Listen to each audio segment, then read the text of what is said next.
है अगर गुरुवर का सानिध्य पाना तो विद्यासागर.गुरु पर जरूर आना। ओम नमः सिद्धेभ्यः। ओम नमः सिद्धेभ्यः। ओम नमः सिद्धेभ्यः। अहिंसा परमो धर्म की। आचार्य गुरुवर श्री कुंद कुंद भगवान की। आचार्य गुरुवर श्री ज्ञान सागर मुनि महाराज की। जीवन परम पूज्य संत शरण्याचार्य भगवान विद्यासागर जी महामुनि राज्य की, समस्त आचार्य संघ की।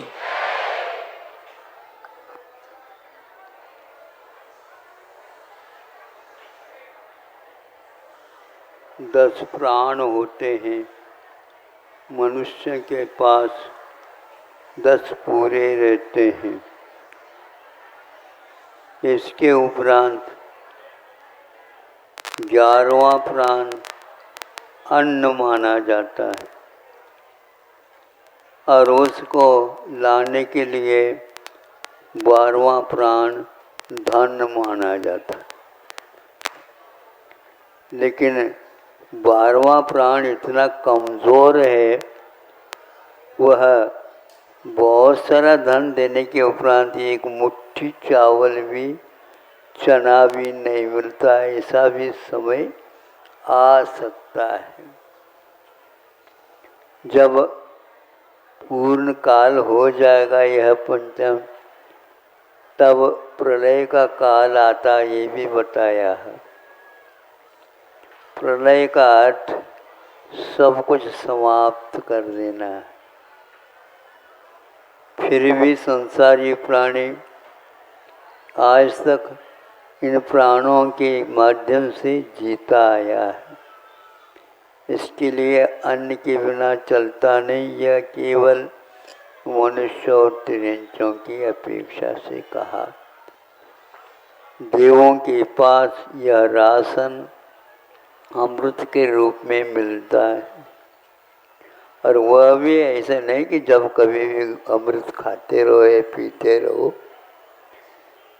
बरसों के बाद एक बार। और श्वास भी लेना इसके लिए अनिवार्य। श्वासोच्छ्वास प्राण है।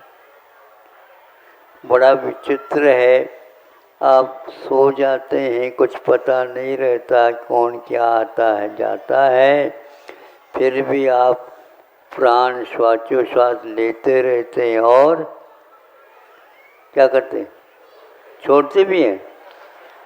ग्रहण भी हो रहा है और त्याग भी हो रहा है। एक बात पूछनी है आपसे, नहीं छोड़े तो अच्छा है, ग्रहण ज़्यादा करते जाओ, होगा ही नहीं। छोड़ा हुआ जब तक अपान वायु को छोड़ोगे नहीं, तब तक प्राण वायु को ग्रहण कर नहीं सकते। इस प्रकार रात दिन काम चल रहा। आप कहेंगे बहुत कुछ हम इनको अन्न देते हैं, प्राण देते हैं, ऑक्सीजन देते हैं, इसके द्वारा इसका जीवन बचा है। यह आप लोगों की गलत धारणा है। किसी को किसी के माध्यम से इस प्रकार जीवित रखा नहीं जाता। फिर भी उपचार से व्यवहार में कहा जाता है कि दान भी आवश्यक होता है। छोटी सी बात है, किंतु आप लोग जीवन पर्यंत याद रखेंगे। एक मूर्ति बना गई थे और मूर्ति बहुत सुंदर बनी थी। एक सेल्फी ने आकर के कहा, इसकी प्रतिष्ठा कब होनी है? होने ही वाली है सामने सामने तिथि में।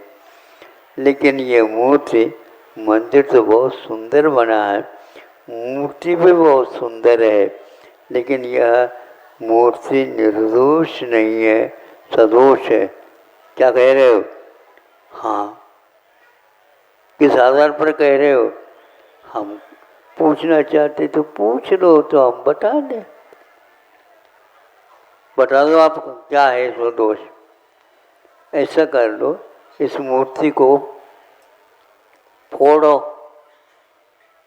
घन पटक करके, कल तो प्रतिष्ठा होनी है, कैसा होगा, लेकिन सदोष रखना चाहो तो सदोष रखो।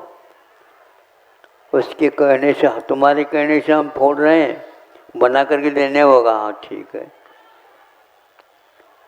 तोड़ा, एकदम उसमें से एक मेंढक कूद गई, दो छोटे मेंढक कूद गए। देखा उसमें पानी भरा हुआ था, पत्थर में पहले उसको तराश करके मूर्ति बनाया गया, मूर्ति के भीतर वो प्राणी रह रहे हैं। आप लोगों ने पानी उसमें डाला है क्या? बोलो, नहीं डाला? कोई न कोई डाला होगा। हाँ, उसके प्राण जो है उसके माध्यम से ये सब काम हो रहा है, उसके लिए इतना राशन मिल रहा है, इसलिए वो जीवित थे। यह प्राणी प्राण के बिना बचकर नहीं सकता, इसलिए जब तक आप इन प्राणों की रक्षा करेंगे तो इस जीव की रक्षा होगी। यदि प्राणों को सुरक्षित नहीं रखोगे, निश्चित है आप यहाँ पर रह नहीं पाएंगे। लेकिन ये भी ध्यान रखना, भले ही ऊपर का शरीर छूट जाएगा, किंतु भीतर का जो शरीर इन शरीरों को देने वाला है वह तेजस कारमणादिक हैं, उसके बिना इसकी यात्रा नहीं हो सकती। इसलिए ऐसे शुभ भाव करो जिसके द्वारा शेष जीवन दानमय, धर्ममय, त्यागमय हो, दूसरे के ऊपर उपकार करने के भाव हमेशा बने रहें और इन सब प्राणों से ऊपर उठ करके जो प्रभु बने हैं उनका ध्यान हम करते रहें और उसी के अनुसार उनके पद चिन्हों पर हम भी चल करके भगवान के पास जाना चाहते हो? हैं? सोच लो, पूछ लो, अपने भीतर के भगवान को पहले पूछ लो, जो होनहार है उसको पूछो। मोह तोड़ना पड़ता है, मोह तोड़ेंगे तो निश्चित। तो वह शिल्पी को ये ज्ञान हो गया, किसी को नहीं हो रहा था। ये कैसे जाना?